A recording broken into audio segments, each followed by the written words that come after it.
OKC is opening up. I see -7, and I see the total hanging out at 217. I see some 217 and a halves starting to pop up here. What's your breakdown on this game one? Yeah, I can understand it. And I know Yanni talked about it a little bit. The Thunder are the best defensive team in the NBA, all season long. But I think some of that defensive intensity could drop tonight coming off of that 7-game series. I know that last game wasn't too taxing, but the series still takes a lot out of them. And with the quick turnaround, really just one day to prepare for this, I'm not willing to say they'll have the best game plan defensively. So between both of those things and just how I view the Timberwolves approaching this game, I think they know the defense that they're going up against. So because of that, they'll make it a point to play fast. Like, you don't want to play against a set Thunder defense all game long.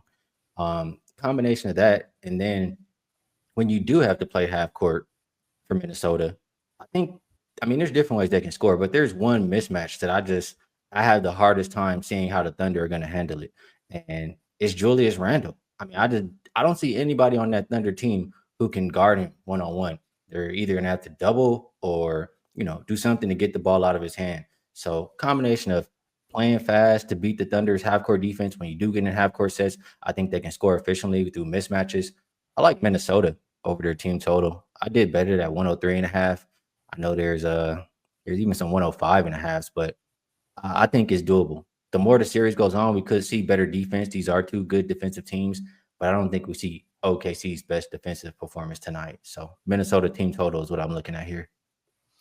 I love that play. It's funny you bring that up, Skee.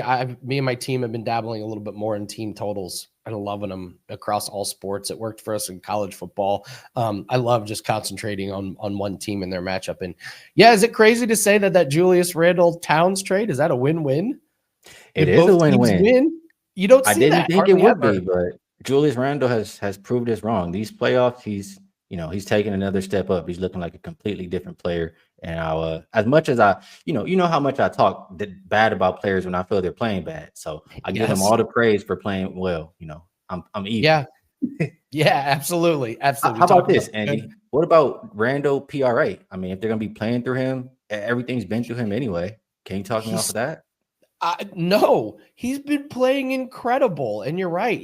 Dort, as amazing as defense as he is, Randall's got the height advantage on him. It's a tough matchup. I don't know what Chet, it probably isn't fast enough to keep up with them. It's going to be a tough one. That's a little bit of a hole in the Thunder defense. I think he's going to play great. I think he continues it. I don't see any signs of him slowing down. I would be happy with the Randle over PRA for sure. What you have up at Wager Talk?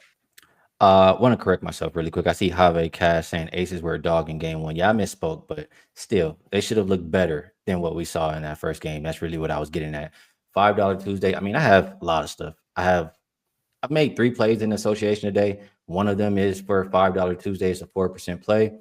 And I believe my last, 70 something, I'm hitting about 66% on those 4% plays or higher in the NBA.